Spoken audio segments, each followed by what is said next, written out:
Sometimes you gotta look in the mirror, man, and reevaluate yourself. It's not always about what they did to you. It's not always about what you went through or your past. Your past, what you went through, all that stuff is what made you. It's why you who you are today. And you have the opportunity to take that and make it into a positive, or take it and drag it along all your life as an excuse. So you have to look in the mirror and deal with that stuff. You can't always blame others or blame the Lord or blame nobody. You have to change your character as you grow. You have to change your perspective so you can be able to change and become better, become a better version of you, the person you want to be, the things that you're striving for. It's all right there, but you so busy stuck on the past or stuck on what happened or what they did to you, what they said to you. You have to be forgiving. You have to change your heart posture. It's that simple. You have to change your heart posture. And when you ask God for things or to remove people, this, that, and third, don't do it with the wrong motives. Don't do it with the wrong intentions, because it won't work out in your favor. It may seem like they were removed or this situation was removed, but that doesn't mean it isn't out of you. Isn't it out of your heart? So you have to be able to attend to these things and grow from it, change from it, and stop pointing fingers and look in the mirror and reevaluate yourself. Yes, they might have done the right thing. Yes, they might have hurt you. Yes, they might have said the wrong thing to you. But it's not always about the other end. It's about how you turn the other cheek. It's about your walk with the Lord. You can't always fight back. You can't always retaliate. It sucks, man, because trust me, I'm all for it. Respect yourself. Defend yourself. Don't let nobody walk over you. I'm for all that, man. But you also have to know when it's for change, it's for better. And in scripture, it says in James, my bad. James 4:3 reads, "Yet you don't have what you want because you don't ask God for it. And even when you ask, you don't get it because your motives are all wrong. You want only what will give you pleasure." And I go down to James 4:7 reads, "So humble yourselves before God, resist the devil, and he will flee from you. Come close to God, and he will come close to you. Wash your hands, you sinners. Purify your hearts, for your loyalty is divided between God and the world." It's that simple.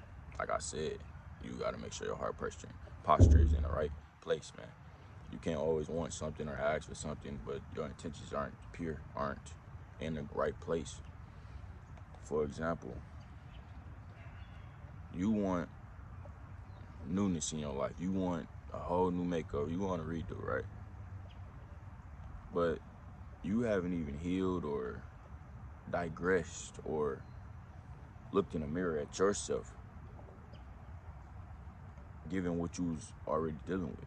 You don't, half of that stuff is probably on you, and you thinking it's on them because you see it out of this eye, and this eye blind to it. So you just one track minded. That's not cool. That's not fair to you, and that's not fair to God, because you praying for these things, but you're not changing yourself. You're not practicing what you're preaching. You're not practicing the advice that you give others. You're not doing none of that. You just asking for more, asking for more, asking for more, and he gonna bless you because he forgives you. He's graceful. He's a graceful God. He loves giving mercy, especially to those who love him. So he gonna give it to you, but is you ready for it? Are you in alignment with him enough to handle it? Because you can get your blessings, you can get your next thing, but if you're not ready for it, it's gonna blow up in your face. Literally, it's gonna blow up in your face. That new relationship, that man, that woman, they such a great person. They what you've been praying for, what you needed. You not ready for that, and y'all get down the line, you're gonna break down. You're not gonna know what to do, and it won't even be no problems within your relationship. It might be a problem, but you won't know how to deal with that because you're so used to chaos. You're so used to dysfunctional stuff, and you didn't work on yourself or work on that part of you, or even try to within a relationship. You don't have to always be alone to do that. You can do that with that man or with that woman, because they might be maturely up stature, in that area, and they can help you work through that. But you will mess it up because you so stuck on how it used to be or how things were, and you will mess it up being your old self, like, or getting in your head, or your heart posture not being in the right place. You want to love them, you want to be there for them, you want that life with them, you want the peace, you want the happiness, but the inner you, the kid you, or the you from the past is still inside of you because you didn't work on that, and you're not working on it. It can be worked on in the process, because we all in the process still. But that was just an example, or an example of, you want a new job. What you do at your old job? Was you on time? Was you dressing correctly? Was you clocking in, clocking out with a smile? Was you being grateful? Every day it's not going to be pretty, trust me, it's not. But was you grateful? Was you stewarding your blessing? That's my whole point of these examples. Are you stewarding your blessing with the right heart posture? Are you walking into it blind in your old self, or are you walking into it working on yourself? Are you walking into it healed? Are you walking into it telling this person that, or telling this situation, or knowing the situation or the job, whatever it may be? Are you walking into it with the mindset of I'm gonna do better, I'm trying to do better, and I'm working on it daily? You have to change your heart posture when you're trying to gain these blessings and things from God. Like he said, you ask for what you want, and you might not always get it because your motives are wrong. But you have to change that and walk by faith and not by sight, man. And you can't be walking in fear either. Fear will stop a lot of things in our lives. That's not cool. So you have to not be fearful when things come into your life, man. You got to be able to walk through it and stand 10 toes within it. But that comes with shaping your foundation with God and growing yourself into the part where you're able to handle those things when they come. You're able to handle your blessings when they come.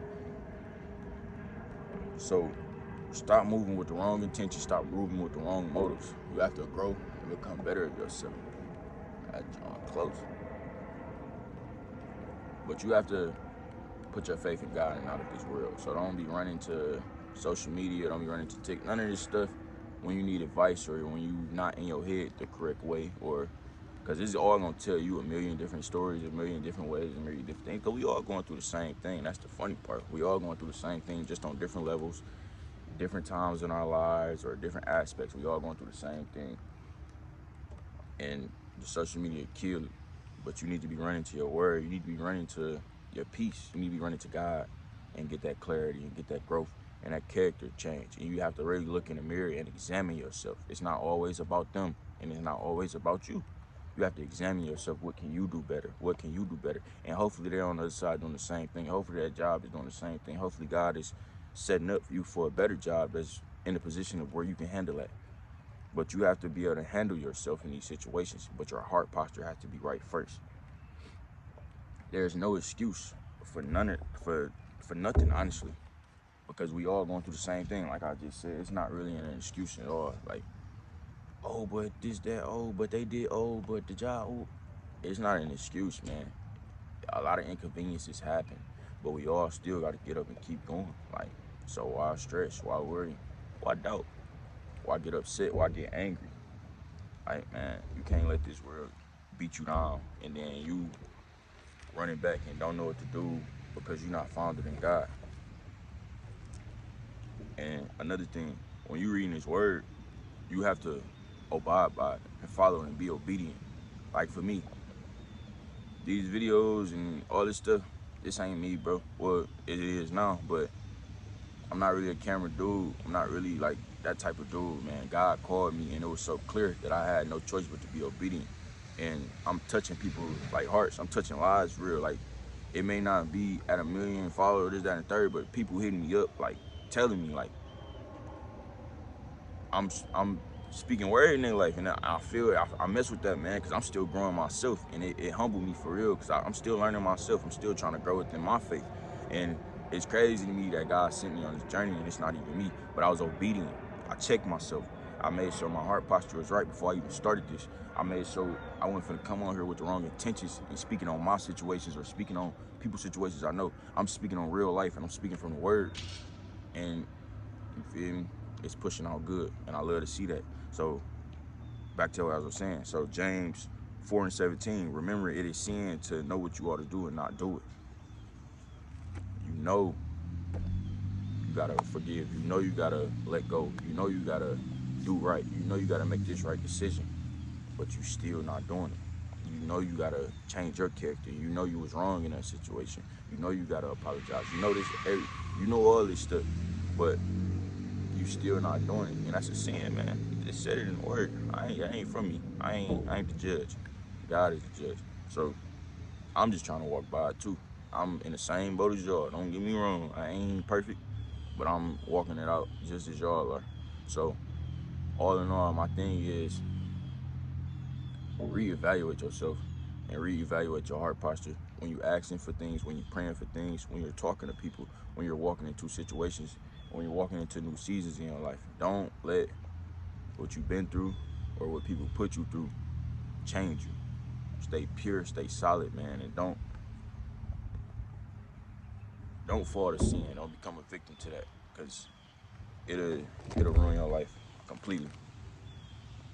So stay firm in your faith and stand firm in who you are. Don't let none of this stuff get to you, man. Have faith over fear, for real.